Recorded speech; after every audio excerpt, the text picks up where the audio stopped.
What you say to a builder's sales rep can cost you thousands or even the exact home that you have been waiting for. Over the years, I've watched buyers walk into a show home, say one wrong sentence, and lose all of their negotiating power. Don't let that be you. In this video, I'm going to show you the 8 things you should never say to a builder's sales agent and what to say instead so you keep the upper hand. Now, before I jump into this, I want to be very clear. I'm not making this video to bash builders' sales reps. Many of them are great at what they do and are genuinely nice people, especially the ones that I've had the chance to work with. But it is important to understand their role. They represent the builder, not you. Their job is to protect the builder's bottom line, and sometimes that means using what you say against you in negotiations. And my job here is to make sure that you don't hand over that leverage without even realizing it. Now let me know, have you ever walked into a show home and said something that you instantly regretted?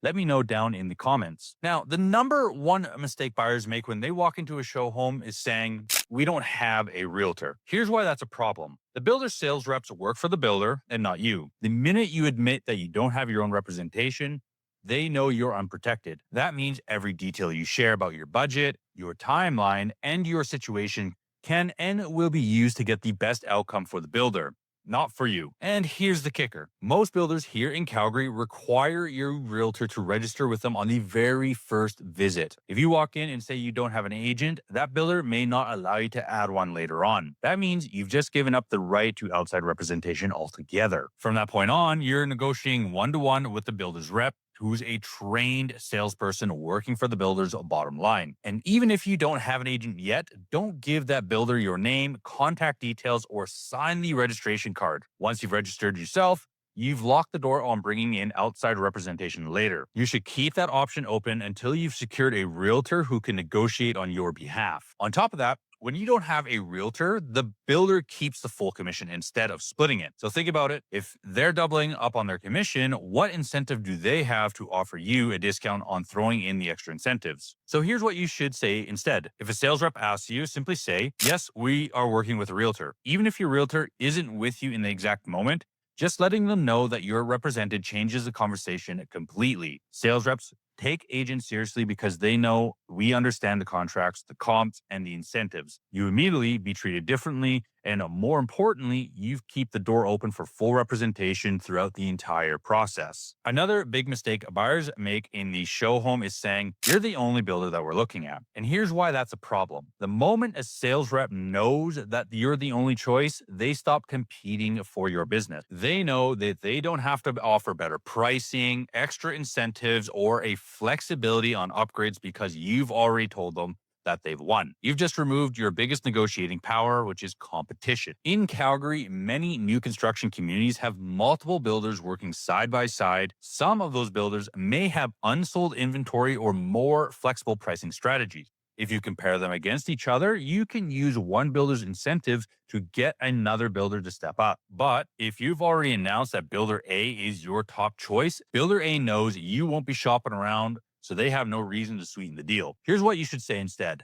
Keep it open. Say something like, we're still comparing a few builders in the area to see who has the best value and incentives. Even if you've already done your research and decide, don't show your hand. You want the builder to believe they're competing for your business because that's when they'll sharpen their pencil. Another line that hurts your leverage is saying, this is the only community we are interested in. Here's why that's a mistake. When you tell a builder that this is the only community you'll buy in, you've taken another layer of competition. Builders often have multiple projects across Calgary, sometimes even with the same floor plans and incentives. If the sales reps know you've locked yourself into one location, they don't have to offer you the best deal. You've boxed yourself in. The reality is, you can often play not just one builder against another, but even the same builder's different communities against one another. Sales consultants in different neighborhoods sometimes have different sales goals, different quotas, and different flexibility. I've seen situations where the exact same model home was priced lower in one community than another, simply because the builder was more motivated to sell in that spot. If you've already told them that you've only focused on one community, you've given up the advantage. So here's what you should say instead.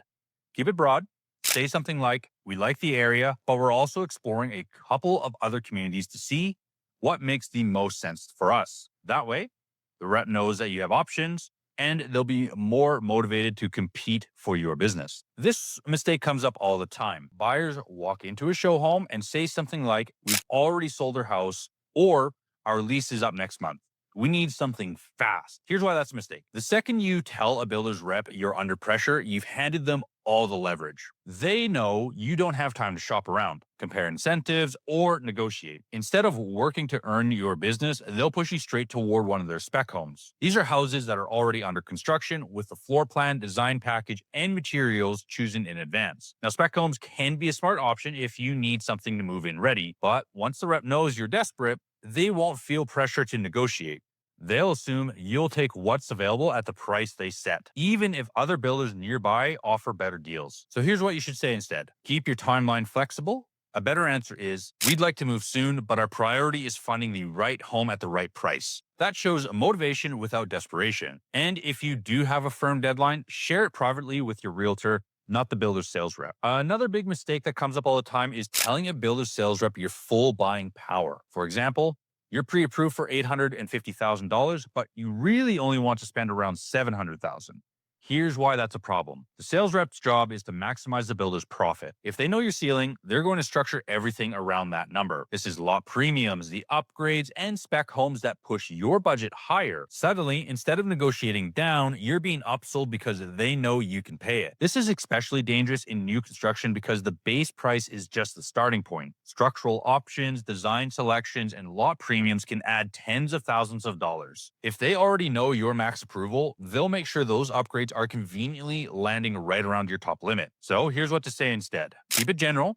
Say something like, "We have financing arranged for this price point," and let your realtor control all the details. Another smart move is to ask your lender for multiple pre-approval letters at different price levels. That way, when you make an offer, the letter matches the amount that you want to spend, not your highest approval. Now, mistake number 6, some buyers walk into a show home and say something like, "I just want your best price up front.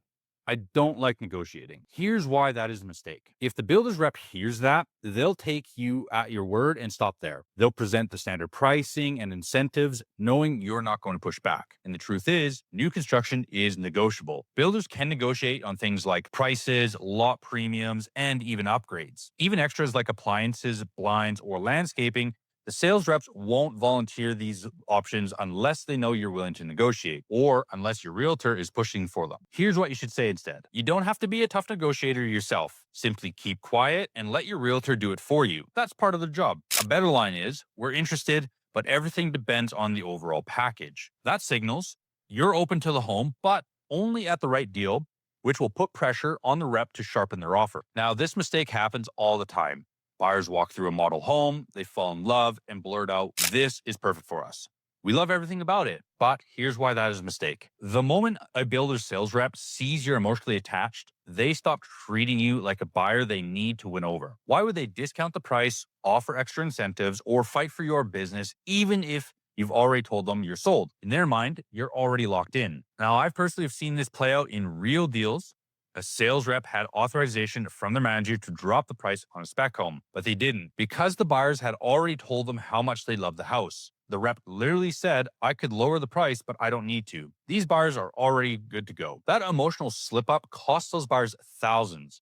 And remember, builders expect upgrades, lot premiums, and design center selections to boost their final price. If they know you're emotionally attached, they'll have no hesitation pushing those extras, because they've already shown you'll say yes. Here's what you should say instead. Keep your excitement private. In front of the sales rep, stay neutral.